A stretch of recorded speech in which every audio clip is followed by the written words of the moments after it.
Hello to all my friends out there. So the McDonald's was nice. They gave me a cup and I got some soap out of the bathroom and I removed the stain. There was one stain on the seat itself and one stain on the side from when I flipped my spoon out of my pork and beans. So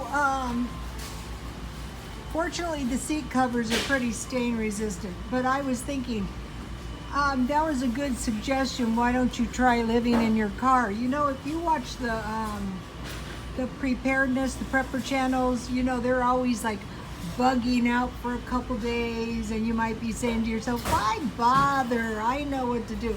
Well, guess what happens? Stuff can start spinning out of control in a hurry. So after this experience, I thought, you know, you'd be better to take your food out of the car. Sometimes you can't help it, but if you can't, you don't want to be eating greasy food or saucy food in the car. But you can buy some pretty cheap meals out too. McDonald's has 2 sandwiches for $3, the McDoubles and the McChicken. Del Taco has a really cheap deal, a cheap burrito and a tea. Those are the burrito is really cheap, like 59, 79 cents. They also have really cheap meal combos, and the tea is $1.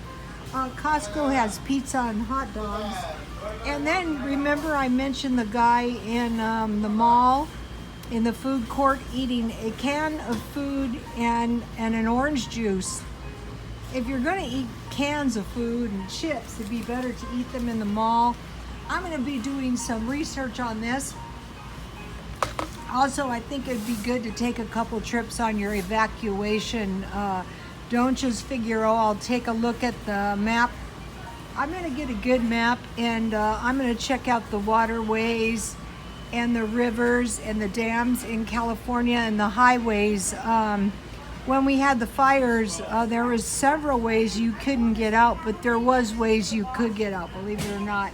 Another thing you can do is you can eat at the casino as well. They're very, you know, there's all kinds of things you can do. There are times you might have to eat in your car.